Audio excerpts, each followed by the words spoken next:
Welcome back to our channel Dwaraka tech Telugu. Friends, ఈరోజు మనం Vivo నుంచి వివో T5X గురించి పూర్తిగా మాట్లాడుకుందాం.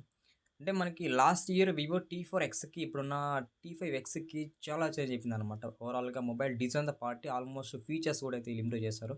ఇవన్నీ కూడా మనం తెలుసుకుందాం అనమాట. అండ్ మనకి వివో T5X చైనాలో అయితే లాంచ్ అయింది. చైనా వేరియంట్ లాంచ్ అయింది. బట్ మన ఇండియాలో అయితే ఇంకా లాంచ్ అవ్వలేదు. మేబీ నెక్స్ట్ ఇయర్‌లో ఎప్పుడైనా లాంచ్ అవ్వచ్చనమాట. ప్రెజెంట్ ఈ మొబైల్‌కి సంబంధించి కొన్ని లీక్స్ అయితే బయటపడ్డాయి. అవి మనం ఈరోజే తెలుసుకుందాము. ఇంకో విషయం ఏంటంటే మన ఛానల్‌కి ఎవరైనా మీరు కొత్తగా వచ్చినట్టయితే ఛానల్‌కి సబ్స్క్రైబ్ అవ్వండి. వీడియోకి అయితే లైక్ కొట్టేసేయండి. And design and build quality విషయానికి వద్దాం. మనకి ఫ్రంట్ అయితే ఫ్లాట్ డిస్ప్లే ఉంటదనమాట. డిస్ప్లే కూడా చాలా బాగుంది. బ్యాక్ అయితే ప్లాస్టిక్ ఫినిష్ ఉంటది. సైడ్ అయితే మనకి ప్లాస్టిక్ ఫినిష్ ఉంటది.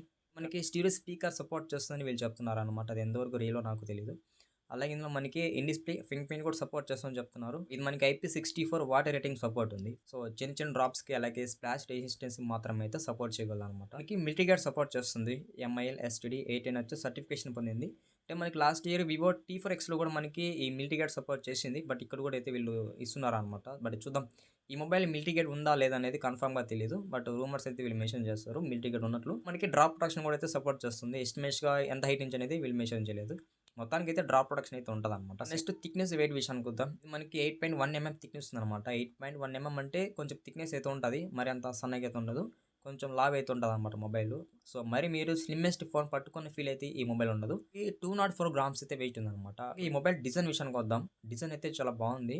అంటే మనం లాస్ట్ ఇయర్ వివో T4Xతో కంపేర్ చేసుకుంటే ఈ మొబైల్ డిజైన్ మాత్రం ఓవరాల్‌గా చేంజ్ అయిపోయిందనమాట. కెమెరాస్ కావచ్చు, అలాగే మనకి బ్యాక్ ప్యానెల్ కావచ్చు. ఓవరాల్‌గా ఇంటీరియర్ అంతా కూడా చాలా చేంజ్ అయింది. చాలా బాగుంది. సో మనకి ఇది మేజర్ ఇంప్రూవ్‌మెంట్ అని చెప్పొచ్చు ఈ మొబైల్‌లో. ఇంకా డిస్‌ప్లే విషయానికొద్దాం. ఈ 6.82 inches IPS LCD full HD display మీద రాబోతుంది. ఇక్కడ మనకి 120 హెర్ట్జ్ వరకైతే రిఫ్రెష్ సపోర్ట్ చేస్తుందని చెప్తున్నారు. ఇక్కడ 1015 నిట్స్ వరకైతే మనకి బ్రైట్‌నెస్ అయితే సపోర్ట్ చేస్తుంది. పర్లేదు, మనకి బ్రైట్‌నెస్ అయినా ఇండోర్ గాని, అవుట్‌డోర్‌లో గాని చాలా బాగుంటది. మనకి L1 సపోర్ట్ ఉంది. అంటే మీరు అమెజాన్ ప్రైమ్ వీడియో, నెట్‌ఫ్లిక్స్ మీరు ఈ వెబ్‌సైట్స్‌లో కంటెంట్ అనేది కొంచెం బెటర్‌గానే చూడొచ్చు. మాక్సిమం హెచ్‌డీ క్వాలిటీలో మీకు సపోర్ట్ చేస్తుందనమాట. ఇంకా మీకు ఓవరాల్‌గా ఈ డిస్‌ప్లే మీకు కొంచెం బాగుంటది. నార్మల్ పర్పస్‌కి, డే టు డే పర్పస్‌కి మీకు పర్లేదు. డిస్‌ప్లే కొంచెం బెటర్‌గానే మీకు వర్క్ అవుతదనమాట. ప్రాసెసర్ విషయానికొద్దాం. మీడియాటెక్ డెమెసిటీ 7400 ప్రాసెస్ అయితే యూజ్ చేస్తారనమాట. 4 నానోమీటర్ బిల్ట్ ఇన్ ప్రాసెసర్. మన లాస్ట్ ఇయర్ వివో T4Xతో కంపేర్ చేసుకోండి. ప్రాసెసర్‌లు ఇక్కడ ఇంప్రూవ్‌మెంట్ చేస్తారు. మనకి LPDDR4X ఉండొచ్చు. అలాగే ఇది FFS 2.2 గాని లేకపోతే FFS 3.1 మీద గాని రాబోతుంది. కన్ఫర్మ్‌గా ఏదనేది తెలీదు. మీకు ఈ ప్రాసెసర్ అనేది కూడా పర్లేదనమాట. మీకు డే టు డే పర్పస్‌కి, మీకు మల్టీ టాస్కింగ్, ఇంకా మీరు గేమ్స్ కూడా ఆల్మోస్ట్ చిన్న చిన్న గేమ్స్ అయితే ఇంకా చాలా బెటర్‌గా అయితే ఆడుకోవచ్చనమాట. సాఫ్ట్‌వేర్ విషయానికొద్దాం. ఇది మనకి ఆండ్రాయిడ్ 16 ఆటో అయితే బాక్స్ రాబోతుంది. అలాగే ఫ్రంట్ టచ్ OS 16 రాబోతుందనమాట. ఇంకా మీకు ఓవరాల్‌గా యూఐ కూడా చాలా బాగుంటదనమాట. ఎందుకంటే మనకి ఇది out of the box Android 16 కాబట్టి పర్లేదు, మనకి యూజర్ ఎక్స్‌పీరియన్స్ కూడా చాలా బాగుంటది. నెక్స్ట్ ఏ ఫీచర్స్ విషయానికి వద్దాం. ఇందులో ఏ ఫీచర్స్ కూడా చాలా ఉన్నాయి. ఎరేజర్ ఉంది, A14 ఎన్హాన్స్‌మెంట్, అలాగే సర్కిల్ టు సెర్చ్, ఇలా చాలా ఫీచర్స్‌తో ఉంటాయి. నెక్స్ట్ ఇంకా కెమెరా విషయానికి వద్దాం. మనకి ఇది డ్యూయల్ కెమెరా సెటప్ ఉంది. ఒక ఫ్లాష్ ఉందనమాట. కెమెరా డిజైన్ కూడా చాలా బాగుంది. చూసేదానికి సింపుల్‌గా ఉంది. మెయిన్ కెమెరా 50 ఎంపీ ఇచ్చారు అనమాట. మెయిన్ కెమెరా యూజ్ చేసుకొని మీరు మాక్సిమం 1080p 30 fpsలో వీడియో రికార్డ్ చేసుకోవచ్చు.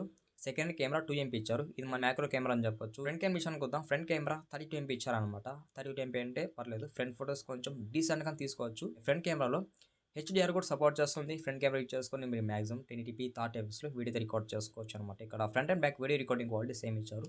పర్లేదనమాట. ఓవరాల్‌గా కెమెరాస్ అయితే మాత్రం డీసెంట్ పర్ఫార్మెన్స్ అని చెప్తాను. బ్యాటరీ విషయానికి వద్దాం. మనకి 6700 ఎంహెచ్ బ్యాటరీతో రాబోతుంది. 67 వాట్స్ వరకు అయితే ఫాస్ట్ ఛార్జింగ్ సపోర్ట్ చేస్తుందనమాట. నెక్స్ట్ ప్రైస్ విషయానికి వద్దాం. ఇది మనకి 15K బిలో ఉంటదనమాట. 15,000 లోపల అంటే మాక్సిమం 14,000 గాని లేకపోతే 13,000కి వచ్చేదానికి ఛాన్స్ ఉంటదనమాట. చూద్దాం. 15,000 అంటే పర్లేదు. ఎందుకంటే 15,000కి ఇలాంటి స్పెక్స్ వస్తాయంటే ఏమైనా కొంచెం బెటర్ అనమాట. మర్చిపోకుండా లాస్ట్ వరకు వీడియో చూసుంటారు కాబట్టి ఛానల్ సబ్స్క్రైబ్ అవ్వండి. అండ్ వీడియోకి అయితే లైక్ కొట్టేసేయండి. By by.